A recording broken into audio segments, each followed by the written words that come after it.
tactic. We should find it. Progress, they call it.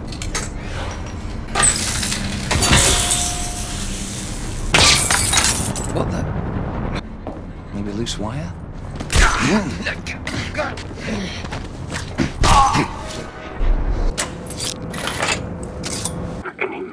Hurry. Fuck, this is my fault. Fuck, forget it.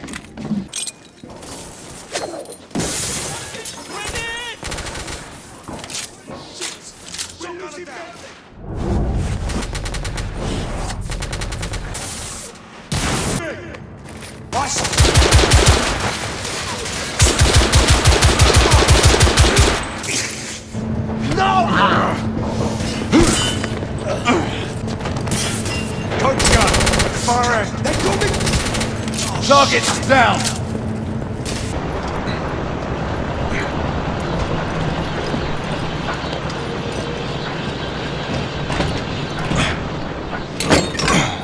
Cool, blimey, Gavner. It's brass monkeys out there. Now let's get up these apples and pears and sort these geezers out. Hi, fellow gamers. Bad Cockney accent aside, here we have another and fuller look at the epic new game from the highly talented and passionate team over at Ready at Dawn. So let's take a butchers for a game that gets extra brownie points for being a stone's throw from my hometown, and somewhere I know very well. For those not fully versed in the world of the Order 1886 and its main quad members, please check out my detailed preview and tech analysis behind this game back from E3 this year. I will not spend much time covering the main characters as I went into more detail there in that preview. Please check it out if you have the time. The too long did not read version is, the team is led by Sir Percival, who is the most senior and longest serving member, along with Lady Igraine, Marquis de Lafayette, based on the actual same historic figure, and the main guy sporting the Tom Selleck-like tash, Sir Galahad, or his real name, Grayson, who we assume control of and view the story through his eyes. Belonging to this long since established order that runs since Arthurian times from the Round Table that have sworn to protect humanity from the divide of the half-breed race of Lycans. But things got a lot more hectic within the 19th century when they also have to attend and defend against the inner fractioned human rebels that have risen up against them as defenders of the rich and not humanity. This would be a hard enough task, but having to deal with bloodthirsty flesh eaters and rabid armed peasants with bad teeth and anger issues can be a drain. And this is helped by the one secret the Order have, the small vial they wear around their necks of black water, which now appears to be some sacred blood that gives them power of rejuvenation, but not immortality, along with the sparingly used ability for black sight, which allows time to slow down. Living such a long, harrowed existence seems to have taken its toll on Galahad, and he appears to be questioning the ideals of the Order itself, and he has become more despondent from the purpose and from humanity. But this does not stop him being a total and utter badass. Having been through centuries of bitter struggle with wild beasts and rebels, he is a man that has seen it all, done more, and come through. So he is not adverse to doing what is necessary to get the job done. A guard is merely another obstacle to be removed, in the bigger picture and aim. And this is where the Order is playing its cards very close to its chest, and something as where the story goes, I highly commend. I hate having the feeling that when the game is in my hands, I pretty much know who, why, where and how it's all going to go down, if not fully how it ends. Looking at Ubisoft here. Here, Rue Wisheria, the head game designer, has weaving a dense and detailed world, plot and lore which is bolstered by superbly rich characters and design. This is improved even further by some of the highest quality voice work and scripting in the game, along with genuine movie levels of cinematography that I will touch on later. As of the latest showing, as seen last week at the PSX event, there was a 45-minute floor demo available to the public. Sadly, I could not be there to play it, so I've had to analyse and create this preview off of the new footage made available by Sony and previous info and footage shown, as I am unable to play this gorgeous demo. I did play the previous older build from E3, and although much shorter, it was a glimpse of a game I am desperate to play and see more of. Now we have been introduced to more characters in this rich world, along with showing that Victorian London is not our only rendezvous. The sky really is the limit here as we commence the new demo from atop a Zeppelin, Grayson and crew having to abseil down into the undercarriage and gain entry to gatecrash the party they lost the invite for. My first thought from this Chapter 5 showing is I cannot wait to see how the Victorian 4 arrived at this point in the first place.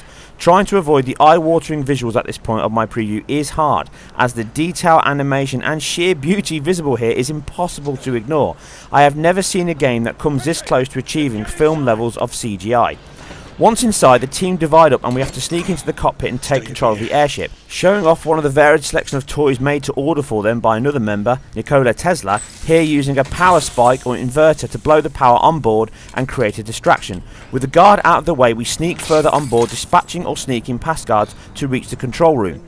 Here we see the first of the QTE sections along with the branching melee.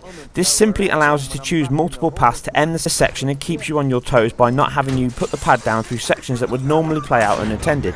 I like the implementation of these as it stops long sections of movies playing with no player interaction, and they allow RAD to really show off their engine, and boy they have been working hard, as time after time you have to keep reminding yourself this is all running in real time. Gobsmacking. My only concern, and we know many others also, is that they are not used too often and frequently throughout the game, having a balance like maybe God of War or Uncharted et al. That just breaks up longer sections of what we already know exist in the game, of stealth, third-person shooting and combat, along with exploration and puzzle solving. They all look to have the ingredients for a diverse and balanced game that also allows interaction even in the cutscenes that used to be either pre-rendered movies or just plain watch and wait. I love that we now look to be embracing real-time cinematics, as it achieves a great many things, allowing them to seamlessly switch from gameplay to cinematic and back again with no stop or loading, and no glaring disparity in character details or visuals. They allow your in-game choices to be carried into them, so your attire, your weapons, even injuries, etc. Example here is Galahad uses a sniper rifle in the early part of this demo. He then picks up a shotgun midway through and uses this. This can then be seen in the real-time cinematic outside near the balloon section. I absolutely love this kind of stuff. So many times I've hated ending a scene using a rifle or shotgun only to have the cinematic kick back in through a black screen with me holding a handgun or even wearing different clothes. This all adds just to the single biggest reason, immersion into the world and game, allowing you to suspend your disbelief that little bit easier. This balance I hope they get right, as these should all complement gameplay and not replace it. But I have confidence in RAD to deliver a game that will achieve all of this and more. We get to see some more combat with Galahad having to find the rebels aboard and assassinate the guy here before it drops into a full-blown combat once you have run out of sniper bullets. Again, a lovely touch of detail with a gun appearing on Galahad's pack on a woolen sack throughout the mission. He unleashes the almighty power of the shotgun, which not only is a prototype to what we now know, but I love the little touches as the spray is so inaccurate and wide, it just fires out a vast splay of pellets and powder into a glorious particle shower that destroys pretty much anything in its way. The rough and ready lack of precision is a great touch and was evident in the hands-on I got with the older build's thermite rifle, and is something I really like. You can see the grenade icon here from an enemy grenade to tell you where danger is coming from, and the gun does some damage, even taking heads and limbs off, leaving a blooded corpse in its wake. The prototype design and extension of these gadgets and weapons is superb, and I'm sure one of the great measures they were used to drip feed these into the game and your control as you progress through. They look and feel very visceral and certainly get the job done. The demo ends with the knight saving as much of the high-flying guests as possible, and a long detailed exchange between Percival and even his superior as he is chastised by Isabeau's brother, a high-ranking officer, Lucan, within the ranks of the Order, and someone I think we should not wholly trust at this point. It is here that I can touch on the visuals, and boy they cannot be ignored. Ready at Dawn have easily cemented themselves as top-tier developers, and I am sure the likes of Sony Santa Monica, Crytek and even Naughty Dog are looking long and enviously at the treats the team have delivered already from the PS4, with their very own bespoke engine designed from the ground up by Technical Chief Officer and fellow co-founder Andrea Pacino, and many other talented hands.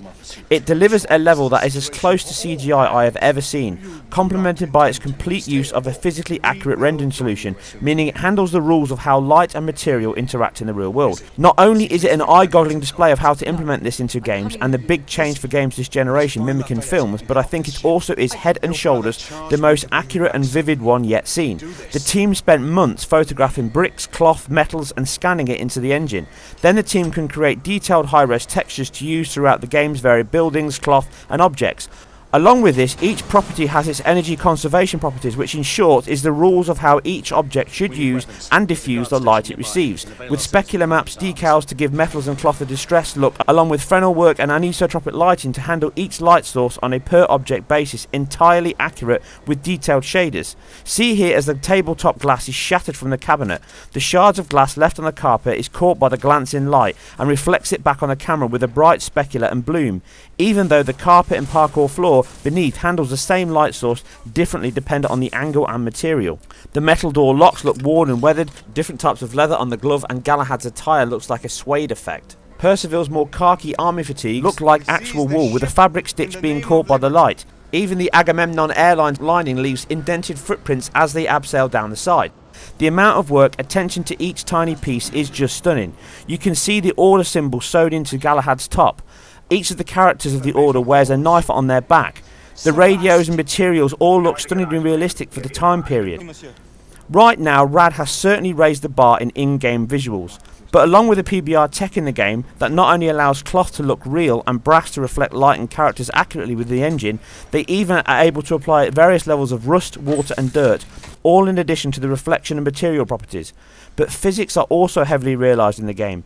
Here you can see how the broken objects roll realistically after being shot. The china set shatters with the clattering sounds as destroyed by the shotgun. Bodies all implement soft body physics when shot and fall and fold and dismember accurately dependent on the force. Cloth on clothes moves and not only has physics of movement but also weight, with the long lapel of Galahad's folding and moving with a clear heaviness. You can see as the wind catches his cape and it wraps around the post before being snagged and stretched before they go in the Zeppelin. Hair is also treated the same, with Lady Igraine's hair flicking and moving from the wind outside, as does Grayson's Barnet when caught by the wind and is calm when out of it. We have yet to see the full epic moustache physics in play. The mind boggles. Throughout the action we can see a well implemented high quality motion blur which not only aids the 30 FPS frame rate but makes everything appear smoother, but also intensifies the movie look with not only camera but per object, amplifying the movement as seen here. Also a great use of DOF again improves the look and is a high quality resolution version, and it looks lovely with improvements from older versions. They also seem to use this effect in certain scenes and not in others, which is just like Advanced Warfare. I think this is done to create more wow when used, rather than being used everywhere, in which you then get used to it. Also here in the kitchen fight the motion blur is off, to create a fast-paced action more like old silent movies. It may also be that this is still a work in development build and there's a bug. Here in the same scene you can see the effect is also present. With 2 minutes to go, small bugs like these or tiny shadow aliasing can all be ironed out and still do not distract from the gorgeous visuals on display.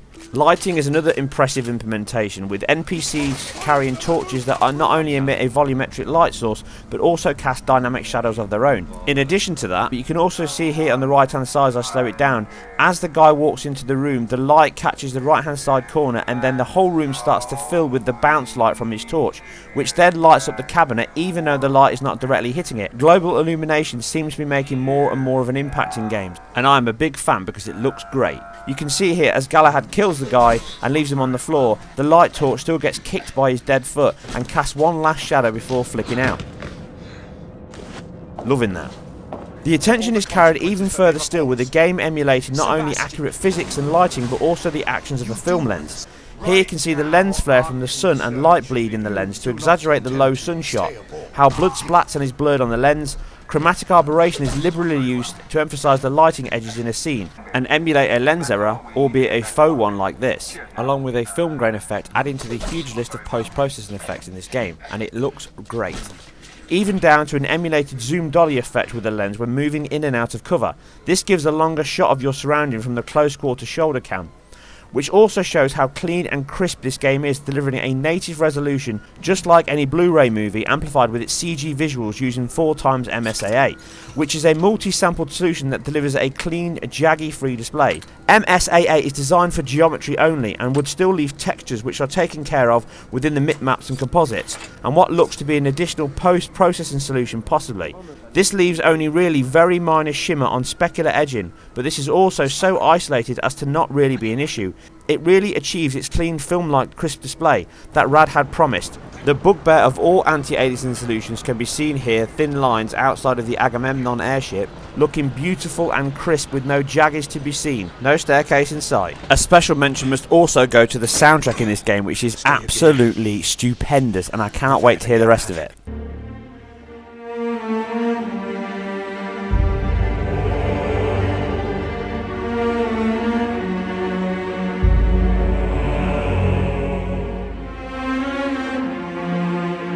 Each Each shot is precisely lined up like a movie, with motion capture used for all actors, and then this is additionally hand animated by the team to create such a vivid character details and traits.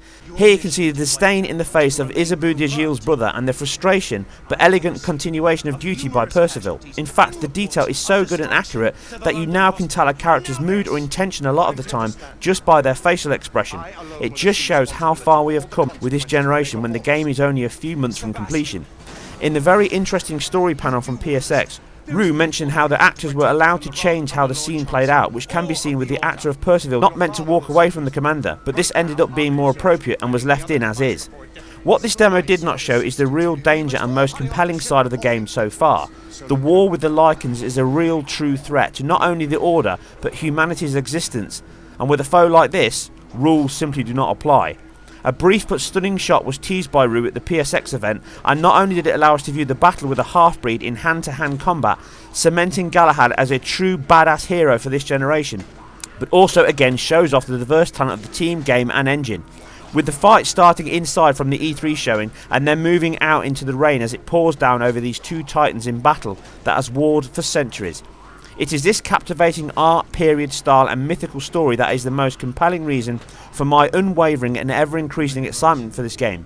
Make no assumption, this is a third-person, story-driven, linear action game, and Ready at Dawn have made no other intention and been very transparent in its aim and aspirations. Like Gears of War, Uncharted, Halo, God of War or even Tomb Raider, this is a game about characters, a world and the struggle and story through the eyes of a soldier involved in this battle. If you are looking for an open world free choice game or an in-depth RPG, this is not what this is and should not be labelled and judged for this. Games, like all media, have various types and styles, and I for one love a great captivating story that sucks you in, allows you to learn about this crazy alternative steampunk Victorian world and the mystique, action, horror and maybe even love that it holds. My ticket is already bought for this ride, and it's just a long wait now until I, and hopefully many of you guys and girls, can get our chance to hop on and see where Ready at Dawn can take us. Be sure to check out my detailed review near launch. Excitement intensifies. As always, I hope you enjoyed this or any of my other content. If so, then please hit that like and sub button, as it really helps me, and I genuinely appreciate each and every one of you that does. Leave your thoughts and feedbacks below.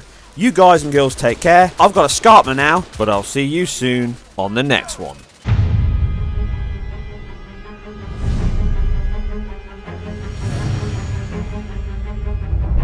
A war without end requires a soldier without end. Grave, we're in position! Move out! I once believed it. Take his arms. But in this age, the convictions of a knight hold little comfort. Not when I fight those I once bled to protect. Go! And still bleed to protect a peace that was lost long ago. Igraine, Lafayette, I'll need you to provide cover. As we wrest hollow victories on the streets of London.